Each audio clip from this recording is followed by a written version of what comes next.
আদেশ করলেন, যাও।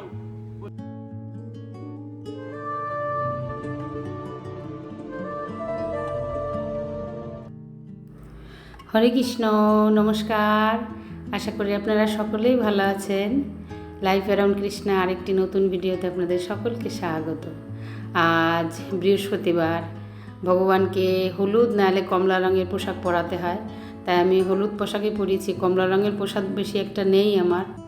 রোজই সকালে উঠে ভাবি ভগবানকে কী ভোগ লাগাবো। তাহলে আজকে ভগবানকে একটু ছাতু মেখে দিয়েছি, আম কলা দিয়ে দুধ দিয়ে মেখে মিষ্টি দিয়ে ছাতু মেখে দিয়েছি।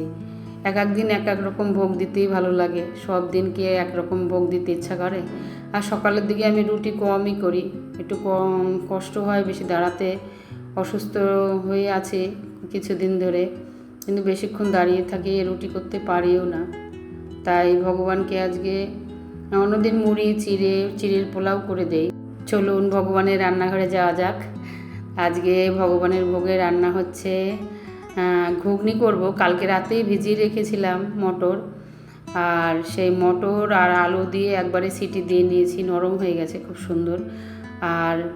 আর এখানে মশলা করে নিয়েছি আদা, জিরে, লঙ্কা, ধনের গুঁড়ো, গরম মশলা, আর এক মুঠো বাদাম আর কসুরি মেথি। আর এখানে আমি আটার লুচি করব, কেননা ময়দা খাওয়া শরীরের পক্ষে ভালোও না। তাই আটার লুচিটা সঙ্গে সঙ্গে খেলে ঠিক আছে, পরে কীরকম যেন নরম হয়ে যায়, কিন্তু খেতে খুবই ভালো লাগে। তাই ভগবানের জন্য আমার তেলটা একটু ঘরে কম আছে, ওর বাবাকে আবার পাঠিয়েছি। আর খেয়াল করিনি যে ঘরে তেলটা একটু বাড়ন্ত হয়ে গেছে, তাই ওর বাবাকে আবার পাঠিয়েছি। আপাতত ভগবানের জন্য হয়ে যাবে, ভগবানের জন্য 8-10টা লুচি এখন অনায়াসে হয়ে যাবে। 8-10টা লুচি করে এখন ভগবানকে ভোগ লাগাবো। ঘুগনিটা এখন আপাতত হয়ে গেছে, একটু নামানোর আগে ঘি দেব। ভগবানকে শসা দিয়ে বাদাম দিয়ে সব কিছু দিয়ে ভোগ লাগিয়ে দিয়েছি। এই যে 2টো প্যাকেট দেখছেন, এই দীঘার জগন্নাথ মন্দির থেকে প্রসাদ এসেছে। এই রেশনের মাধ্যমে প্রত্যেকের বাড়িতে বাড়িতে প্রসাদ বিতরণ করবে। প্রত্যেকের বাড়িতে বাড়িতে মানে ফ্যামিলি প্রতি একটা প্যাকেট পাবে, কেননা ভগবানের ওখান থেকে সবাই যেন প্রসাদ পায়, সেজন্য অল্প করে হলেও, কিন্তু প্রসাদের সংখ্যাটা খুবই কম। আপনাদেরও দেখাচ্ছি কটটুকুনি প্রসাদ। আর একটু বেশি হলে হয়তো সবাই ভালো হতো। ফ্যামিলিতে যদি বেশি মেম্বার থাকে কতটুকু প্রসাদ পাবে, একদমই কম, পরিমাণে খুবই কম। এই যে জগন্নাথের মন্দিরটা দর্শন করুন। আর এখনও যারা দেখেননি, হয়তো আমিও এখনও দেখিনি দীঘার মন্দির কেমন হয়েছে, শুধু টিভিতেই দেখেছি, ছবিতেই দেখেছি।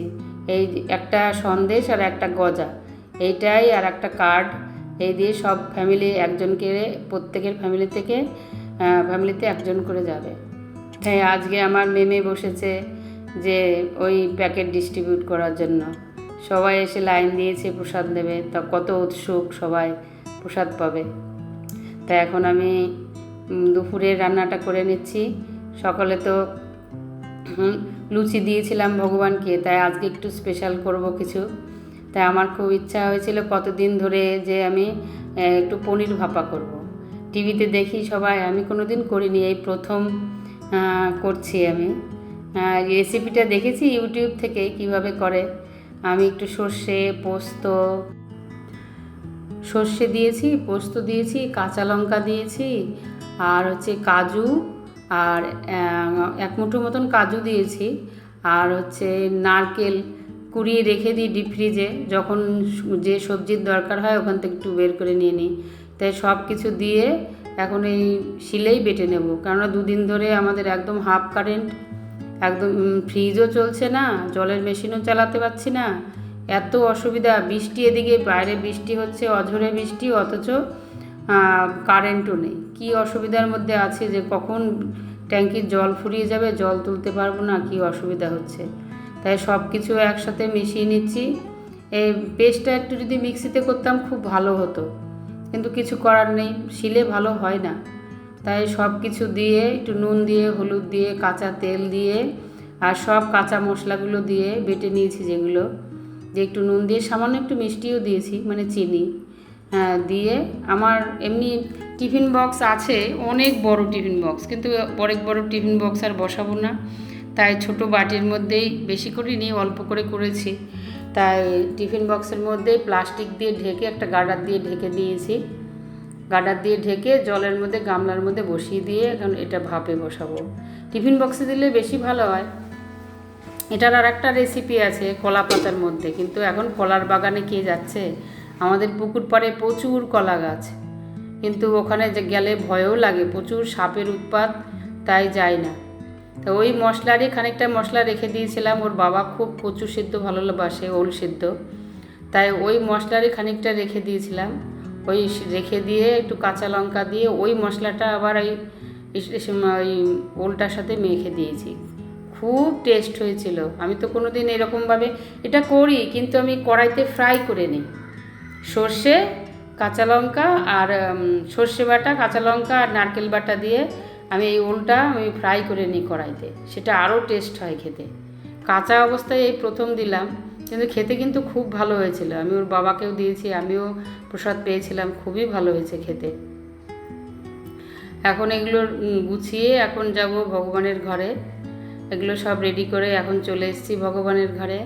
ভগবানের আমার ভোগ দেওয়াও হয়ে গেছে। এই প্রথম তো রান্না করলাম পনির ভাপা, জানি না কেমন হয়েছে, হয়তো ভালো হতে পারে, জানি না। ভগবান এখন তো পেয়ে নিয়েছেন, এখন প্রসাদ পাওয়ার পরে বুঝতে পারবো যে কেমন হয়েছে। আর ওল সেদ্ধ, কুমড়োর তরকারি আর পনির ভাপা, স্যালাড, অন্ন দিয়ে আজকে ভোগ দিয়েছি। ভগবান এখন বিশ্রাম নেবে। আমরা এখন প্রসাদটা বের করে মাকে দেবো, তারপরে আমরা প্রসাদ পাবো। কি খাচ্ছ? এই যে আজকে একটা নতুন রেসিপি রান্না করেছি, এই প্রথম পনির ভাপা। হেভি হয়েছে খেতে, দারুণ দারুণ। পনির ভাপা, পনির ভাপা ছোট ছোট করে পনির কেটে ওর মধ্যে নারকেল, পোস্ত, সর্ষে, তারপরে কাঁচা তেল, নুন, হলুদ, মিষ্টি সব দিয়ে কৌটো করে জলে সিদ্ধ করতে হয়।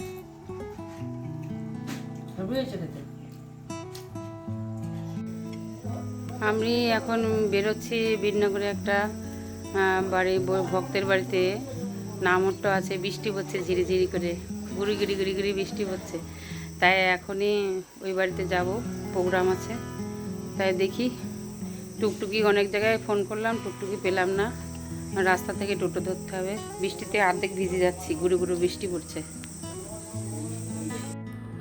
আজ আমাদের বীরনগরে এক মাতাজির বাড়ি চলে এসেছি।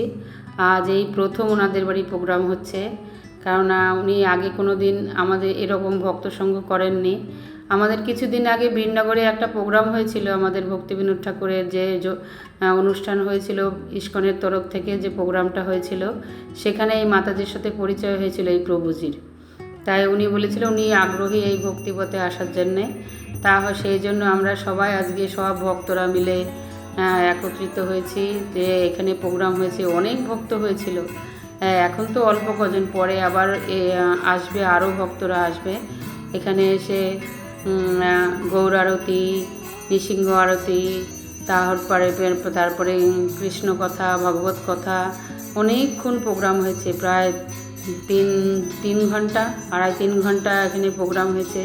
তারপরে এখানে সামান্য প্রসাদ পেয়ে তারপরে আমরা সবাই যে যার মতন বাড়িতে চলে গেছি। আর বাইরেও প্রচণ্ড বৃষ্টি হচ্ছে, তাও দেখছি এদের এই ভক্তদের কত উৎসাহ, সব ভক্তরা এই বৃষ্টির মধ্যেও সবাই এসছে। প্রচণ্ড বৃষ্টি হচ্ছে বাইরে। আমি তো বাড়ির থেকে আস্তে আস্তে প্রায় ভিজেই গেছি, তাও অনেক দূর থেকে সব টোটো করে সব মাতাজিরা এসছেন। আর প্রোগ্রামটা খুবই সুন্দর হয়েছিল। এনাদের বাড়িতে প্রথম এসে যে উপলব্ধিটা আমার হয়েছে, তখন আমি মনে করছিলাম যখন আমি ভক্তিপথে ছিলাম না, আমি ঠিক এরকমই ছিলাম। কীরকম যেন একটা অনুভূতি হয়, যেন এখন এই পথে এসে আমি যেন মনে করি আমি যেন স্বর্গ পেয়েছি। আমরা পুরাতন বস্ত্র ছেড়ে দিয়ে নতুন বস্ত্র গ্রহণ করি। দেহটা ঠিক তদ্রূপ, দেহের মধ্যে আমি আছি, তার নাম আত্মা। আত্মা নেমে গেলে দেহটা জলদেহ পুড়িয়ে দিবে বা কবর দিবে বা জলে ভাসিয়ে দেবে, দিবে না? কিন্তু আমার কিছু হবে না। হবে আমি কোথায় যাব? যেমন কর্ম করেছি তেমন কর্ম দিয়ে আবার পুনরায় আরেকটা জায়গা অবশ্যই পাবো। ভগবান তার সূত্র দিলেন কিভাবে? অন্তকালে চ মামেবা শরণমুক্তা কলেবরং জপ্রাতি সমদ ভাবং জাতি নাস্তিত্ব সংশয়। অন্তিমকালে যেমন ভাবনা নিয়ে দেহ ত্যাগ করব, সেই ভাবনা অনুযায়ী আমরা পুনরায় দেহ, ভগবান কৃষ্ণ বলছেন। চৈতন্য মহাপ্রভু কি আদেশ করলেন? যাও প্রতিটি জীবের দ্বারা দ্বারা গিয়ে এই ভিক্ষা মাগো। কি ভিক্ষা? বলো কৃষ্ণ, ভজ কৃষ্ণ, কর কৃষ্ণ শিক্ষা। তাই সেই শিক্ষা জগতে প্রবর্তিত হয়েছে। সেই শিক্ষা শুধু ভারতবর্ষে নয়, নদিয়া নবদ্বীপ ধামে নয়, সমগ্র বিশ্বে তা আজকে প্রচারিত হচ্ছে এবং তা আলো উদ্ভাসিত করেছে কিনা? মানুষের সমস্ত যাতনা থেকে, সমস্ত দুঃখ থেকে শান্তির আলো দেখিয়েছে এই হরিনাম। তাই চৈতন্য মহাপ্রভু বললেন, নামাশ্রয়ে যতনে তুমি থাকো আপন কাজে, নাম বিনা আর নাহি কিছু 14 ভুবন মাঝে। নামকে আশ্রয় করে আমরা কর্তব্য কর্ম করে যেতে হবে। হ্যাঁ, হাতে করো কাম, মুখে করো মাধুর্য মণ্ডিত অপূর্ব মধুমাখা হরিনাম। এই মধুমাখা বলেছে কেন হরিনাম? না, এই মধু কেমন, টেস্ট কেমন? মধুর মতো মিষ্টতা আর এই জগতে কোনো বস্তু আছে? রসগোল্লা অত মিষ্ট হবে না, মধু যেরকম টেস্ট, তাই না? সেই মধুর মতো টেস্ট আছে কার? হরিনামে। কখন লাভ করব? যখন আমরা এই হরিনাম শ্রদ্ধা সহকারে আমরা কীর্তন করব। আর কীর্তন করতে করতে সেই হরিনাম যখন শ্রবণ করে হৃদয়ে প্রবেশ করবে, কেমন? যেমন মরুভূমিতে সুধা অনুপম কর্ণরন্ধ্র পথ দিয়া। আমাদের কর্ণছিদ্র আছে কিনা? তাই বলছে আচার্য ঠাকুর, কর্ণরন্ধ্র পথ দিয়া হৃদি মাঝে প্রবেশিয়া হৃদয় হইতে বলে জিহ্বার অগ্রে চলে। মরুভূমিতে বরিশয় যেন সুধা অনুপম। হ্যাঁ, এই প্রচন্ড দাবদাহ চলছিল, বলুন তো হঠাৎ করে কি একটু আরাম লাগছে কিনা, আনন্দ লাগছে কিনা? কি করে হলো? ভগবান বৃষ্টি দিয়েছে কিনা? সবাই আনন্দ পাচ্ছে কিনা? তো এই মরুভূমিতে চলতে চলতে জলের জন্য তৃষ্ণার্ত হয়েছে। ভাবছি একটু আগে গেলে জল পেয়ে যাব। বালুকা দেখে, বালুকা চিকচিক করে, মনে হয় জলের মতন, তাই না? মরিচিকার পিছনে ধাবিতে হয়। মরিচিকাকে দেখে মানে ওখানে গেলে জল পাওয়া যাবে, ছুটে চলে, কিন্তু গিয়ে দেখে। আমরা সকলে এতক্ষণ ভাগবতের কথা, ভগবানের কথা শ্রবণ করলাম। এখন কীর্তন হচ্ছে, কীর্তনের পরে প্রসাদ হবে। আমার ভিডিওটা আপাতত এই পর্যন্ত। আমরা এখনই বেরিয়ে যাব প্রসাদ পেয়ে। তাই আবার আর একটা ভিডিওতে আপনাদের সঙ্গে দেখা হবে। ততক্ষণ আপনারা ভালো থাকবেন, সুস্থ থাকবেন।